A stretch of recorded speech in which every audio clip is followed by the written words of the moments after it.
믿음은 어떻게 성장하는가? 40년 목회의 단 한 가지 깨달음 사랑하는 성도 여러분, 그리고 진리의 말씀을 찾아 이곳에 오신 귀한 영혼 여러분. 오늘 이 자리에 함께하게 되어 참으로 감사합니다. 주님의 은혜와 평강이 여러분의 삶에 가득하기를 먼저 기도합니다. 본격적인 말씀을 나누기 앞서 잠시 여러분께 부탁드리고 싶은 것이 있습니다. 만약 오늘 이 이야기가 여러분의 마음에 작은 울림이라도 준다면 좋아요와 구독을 통해 이 귀한 메시지가 더 많은 이들에게 닿을 수 있도록 도와주시길 바랍니다. 여러분의 작은 손길 하나가 절실하게 희망의 메시지를 필요로 하는 또 다른 영혼에게 하나님의 사랑을 전하는 귀한 통로가 될 것입니다. 이 선한 사역에 동참하시는 여러분 모두에게 주님의 크신 축복이 함께하기를 소망합니다. 저는 지난 40년간 목회자로 살아오며 수많은 설교를 준비했습니다. 하지만 오늘 여러분과 나눌 이 주제만큼 제 마음을 어렵게 했던 것은 없었습니다. 그 이유는 제 40년의 신앙 여정에서 얻은 가장 중요한 교훈들을 단 하나의 메시지에 모두 담아 여러분께 전하고 싶었기 때문입니다. 제가 겪었던 실수와 고통을 여러분은 겪지 않기를, 조금 더 지혜로운 길을 가기를 바라는 마음에서였습니다. 그래서 지난 한 주간 하나님과 삶에 대해 배운 모든 교훈을 목록으로 만들어 보았습니다. 놀랍게도 52가지나 되더군요. 이것은 1년치 설교 시리즈 분량이었습니다. 40년의 세월을 단 한 번의 설교로 요약하려 했던 제가 얼마나 어리석었는지 깨달았습니다. 그래서 저는 단 하나의 원칙, 가장 핵심적인 원칙에만 집중하기로 했습니다. 그것은 바로 하나님은 어떻게 우리의 믿음을 성장시키시는가 입니다. 이것 하나만 제대로 이해한다면 여러분의 신앙 여정은 완전히 새로운 차원으로 들어서게 될 것입니다. 성경 누가복음 17장 5절에서 예수님과 함께 걷던 제자들이 이렇게 간청합니다. 주님, 저희의 믿음을 더하여 주십시오. 이 기도는 하나님께서 언제나 응답하시는 기도입니다. 왜 제자들은 믿음을 더해달라고 기도했을까요? 여러 이유가 있겠지만 두 가지 성경 구절이 그 답을 줍니다. 첫째, 히브리서 11장 6절입니다. 믿음이 없이는 하나님을 기쁘시게 할 수 없습니다. 그렇습니다. 우리가 믿음의 성장을 갈망해야 하는 이유는 믿음이 없이는 하나님을 기쁘시게 할 수 없기 때문입니다. 하나님은 우리의 불평이나 걱정, 쓴 마음에 응답하시는 분이 아닙니다. 그러나 우리가 그분을 신뢰할 때 하나님은 하늘과 땅을 움직이십니다. 그분은 언제나 우리의 믿음에 응답하십니다. 둘째로, 믿음은 하나님께서 우리 삶에 행하고자 하시는 모든 것을 여는 문이기 때문입니다.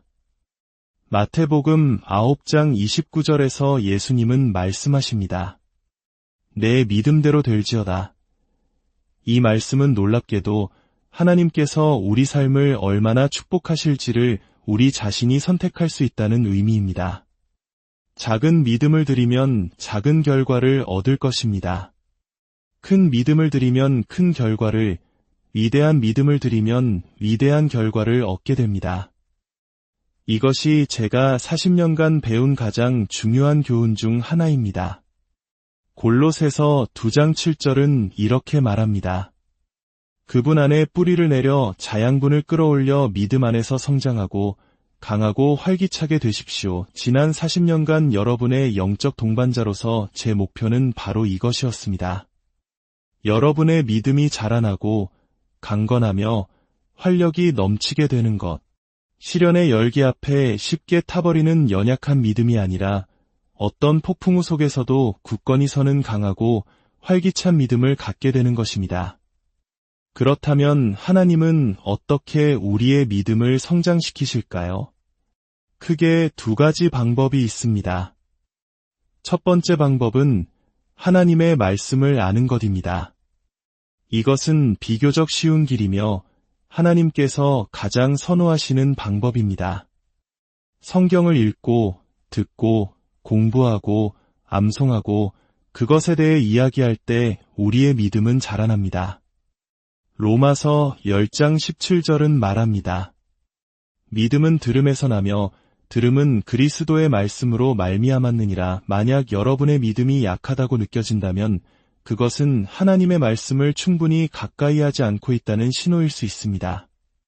이 말씀은 우리 영혼의 양식입니다. 하지만 우리가 하루에 4시간씩 성경을 공부한다 해도 나머지 20시간은 말씀 밖에 있는 시간입니다. 그래서 하나님께서는 우리의 믿음을 성장시키기 위해 두 번째 방법에 더 많이 의존하십니다. 이것은 첫 번째보다 더 어려운 길입니다. 두 번째 방법은 바로 우리를 시험하는 상황을 통해 믿음을 키우시는 것입니다. 매일 잠시 성경을 읽을 수는 있지만 우리를 둘러싼 상황은 24시간 계속됩니다. 믿음은 근육과 같습니다. 근육을 키우는 유일한 방법은 그것을 사용하고 무게를 더하고 저항을 가하며 단련시키는 것입니다. 저항 없이는 근육이 성장하지 않습니다. 믿음도 마찬가지입니다. 그저 가만히 앉아서 믿음을 더 주세요라고 말하는 것만으로는 믿음이 자라지 않습니다. 시험받고 단련되고 밀어붙여져야 합니다. 오늘 저는 지난 40년간 반복해서 목격했던 4가지 믿음의 시험 중 가장 중요한 2가지를 나누고자 합니다. 이 시험들은 여러분의 삶에도 분명히 반복해서 나타날 것입니다. 첫 번째 시험, 하나님은 꿈을 통해 우리의 믿음을 시험하고 성장시키십니다. 하나님은 우리 각자의 마음속에 그분이 우리 삶을 통해 이루고 싶으신 꿈, 즉 비전을 심어주십니다. 그리고 이것이 바로 믿음의 시험입니다. 누구나 인생의 어느 시점에서 꿈을 가져본 적이 있을 겁니다. 그 꿈이 어디서 왔다고 생각하십니까? 바로 하나님에게서 온 것입니다. 하나님께서 주신 꿈인지 어떻게 알 수 있을까요? 2가지 특징이 있습니다. 첫째, 그 꿈은 반드시 다른 누군가를 돕는 것입니다. 만약 당신의 꿈이 오직 자신만을 위한 것이라면 그것은 하나님으로부터 온 것이 아닐 가능성이 큽니다. 하나님은 우리가 이기적인 삶을 사는데 관심이 없으십니다. 그 꿈은 누군가의 삶을 더 밝게, 더 아름답게, 더 쉽게 만들어주는 것과 관련이 있습니다. 둘째, 그 꿈은 너무나 커서 하나님께서 도와주시지 않으면 실패할 수밖에 없는 크기입니다. 하나님께서 꿈을 주실 때 그것은 결코 우리의 힘만으로 이룰 수 있는 것이 아닙니다. 도저히 내 힘으로는 불가능해 라는 생각이 들게 만듭니다. 바로 그 순간 하나님은 말씀하십니다. 그렇다. 그래서 내가 나를 의지해야 하는 것이다. 나를 의지할 필요가 없다면 너에게는 믿음이 필요 없지 않느냐. 그리고 믿음이 없이는 나를 기쁘게 할 수 없다. 예레미야 29장 11절에서 주님은 말씀하십니다. 너희를 향한 나의 생각을 내가 안하니 평안이여 재앙이 아니니라. 너희에게 미래와 희망을 주는 것이니라. 한 젊은 목회자의 이야기를 들려드리겠습니다. 그는 아내와 함께 해외 선교사로 나갈 꿈을 꾸었지만 하나님의 섭리 가운데 그 문은 굳게 닫혔습니다. 그는 큰 실망에 빠졌습니다. 하나님, 수많은 사람들이 해외로 나가길 주저하는데 저희는 기꺼이 가려 하는데 왜 막으십니까? 그때 하나님께서는 다른 꿈을 주셨습니다. 너는 선교사가 되는 대신 수천 명의 선교사를 파송하는 교회를 세우게 될 것이다. 그는 기도 끝에 한 번도 가보지 않은 낯선 도시로 가기로 결심했습니다. 아무런 재정 지원도, 교인도, 건물도 없이 새로운 교회를 시작하려는 것이었습니다. 그는 아내에게 말했습니다. 여보, 우리 한 번도 가보지 않은 곳으로 가서 돈도, 사람도, 건물도 없이 교회를 시작하려고 하는데 어떻게 생각해? 아내는 잠시 웃더니 진지한 얼굴로 말했습니다. 솔직히 너무 두려워요. 하지만 나는 하나님을 믿고 또 당신을 믿어요. 함께 갑시다. 만약 그때 그의 아내가 아니오라고 말했다면 어떻게 되었을까요? 수많은 영혼을 구원하고 전 세계 수백만 목회자들에게 영감을 준 위대한 사역들은 시작조차 되지 못했을 것입니다.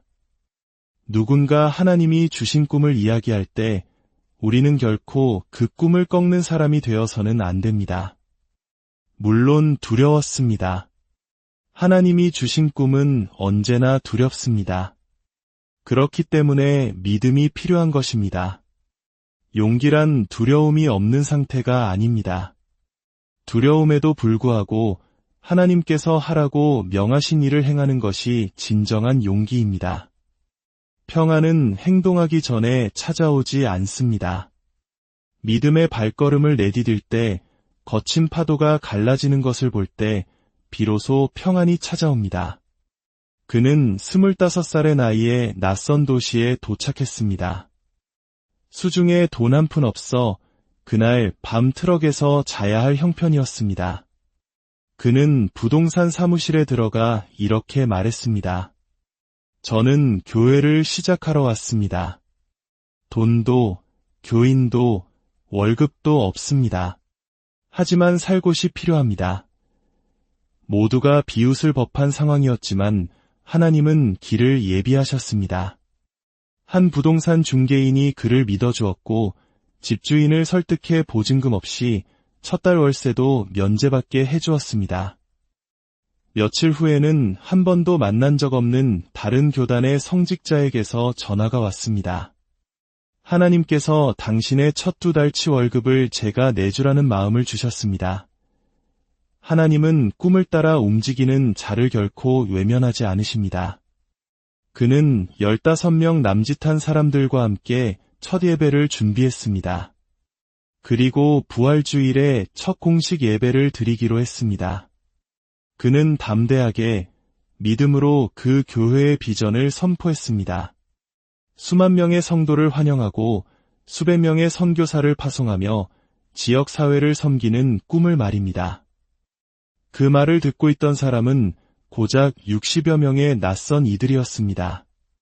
하지만 그 꿈은 하나님으로부터 왔기에 40년의 세월이 흐르는 동안 그 모든 꿈은 현실이 되었습니다. 여러분, 당신의 마음속에 하나님께서 심어주신 꿈은 무엇입니까? 두려워서 시작조차 못하고 있는 그 꿈은 무엇입니까? 우리의 꿈의 크기는 우리가 할 수 있다고 생각하는 것에 기반해서는 안 됩니다. 하나님께서 하실 수 있는 것에 기반해야 합니다. 두 번째 시험, 하나님은 기다림을 통해 우리의 믿음을 시험하고 성장시키십니다. 하나님께서 주신 꿈은 결코 즉시 이루어지지 않습니다. 그 젊은 목회자의 꿈도 40년이라는 시간이 걸렸습니다. 우리는 종종 목표를 너무 낮게 설정하고 너무 빨리 이루려고 합니다. 1년 안에 할 수 있는 일은 과대평가하면서 10년, 20년 안에 할 수 있는 일은 과소평가하는 경향이 있습니다. 인생을 걸 만한 더 큰 꿈을 꾸십시오. 그리고 남은 인생을 그 꿈에 바치십시오. 위대한 일을 이루는 데는 시간이 걸립니다. 하나님께서 버섯을 만드실 때는 6시간이 걸리지만 참나무를 만드실 때는 60년이 걸립니다. 여러분은 버섯이 되고 싶습니까? 아니면 참나무가 되고 싶습니까? 하박국 2장 3절은 말합니다. 이 묵시는 정한 때가 있나니 그 종말이 속히 이르겠고 결코 거짓되지 아니하리라. 비록 더딜지라도 기다리라. 지체되지 않고 반드시 응하리라. 꿈이 아직 이루어지지 않았다고 해서 절망하지 마십시오. 그 지연과 기다림의 시간은 과정의 일부입니다. 하나님께서는 그 시간을 통해 우리의 믿음이라는 근육을 단련하고 계십니다. 그분은 언제나 완벽한 때에 일하십니다. 우리는 기다리는 동안 무엇을 해야 할까요? 하나님께서 모든 것을 주관하고 계심을 기억해야 합니다. 이사야 64장 4절은 말합니다. 주께서는 자기를 기다리는 자를 위하여 일하시는 하나님이시니이다. 그렇습니다. 하나님은 그분을 기다리는 자들을 위해 일하십니다. 불가능해 보이는 상황이 당신을 위협하게 두지 마십시오. 오히려 그 상황이 당신을 더 기도하고, 더 믿고, 더 신뢰하고, 더 기다리며 하나님께 더 의존하도록 동기를 부여하게 하십시오. 하나님의 일에는 3단계가 있다고 합니다. 불가능, 가능, 그리고 완성. 지금 당신의 꿈이 불가능의 단계에 있는 것처럼 보일지라도 곧 가능의 단계를 거쳐 마침내 완성될 것입니다. 성경은 분명히 말합니다. 하나님께는 불가능한 일이 없습니다. 사탄은 우리에게 속삭입니다. 너는 할 수 없어. 내 과거를 봐. 내가 감히 어떻게. 그때 우리는 담대히 선포해야 합니다. 하나님의 약속이 나를 그렇게 만듭니다. 모든 성인에게는 과거가 있고 모든 죄인에게는 미래가 있습니다. 중요한 것은 당신이 어디에 있었는지가 아니라 지금 당신의 발이 어느 방향을 향하고 있는지입니다. 사랑하는 여러분, 이제 여러분의 삶을 통해 하나님께서 주신 꿈을 향해 나아가십시오. 두려움을 넘어 믿음의 발걸음을 내디드십시오. 기다림의 시간을 인내하며 하나님의 때를 신뢰하십시오. 여러분의 남은 생애가 여러분의 삶 자체가 사탄을 부끄럽게 만드는 위대한 간증이 되기를 바랍니다. 함께 기도하겠습니다. 사랑과 은혜의 하나님 아버지, 오늘 말씀을 통해 우리의 믿음이 어떻게 자라나는지 깨닫게 하시니 감사합니다. 우리 각자의 마음속에 하나님께서 심어주신 거룩한 꿈을 발견하게 하시고 그 꿈을 향해 나아갈 용기를 주옵소서. 두려움이 우리를 지배하지 않게 하시고 오직 주님을 향한 믿음으로 전진하게 하옵소서. 기다림의 시간 속에서 지치지 않게 하시고 인내하며 주님의 완벽한 때를 신뢰하게 하옵소서. 우리의 삶이 이 땅에서 하나님의 살아계심을 증거하는 아름다운 이야기가 되게 하여 주시옵소서. 이 모든 말씀, 우리를 구원하신 예수 그리스도의 이름으로 기도드립니다.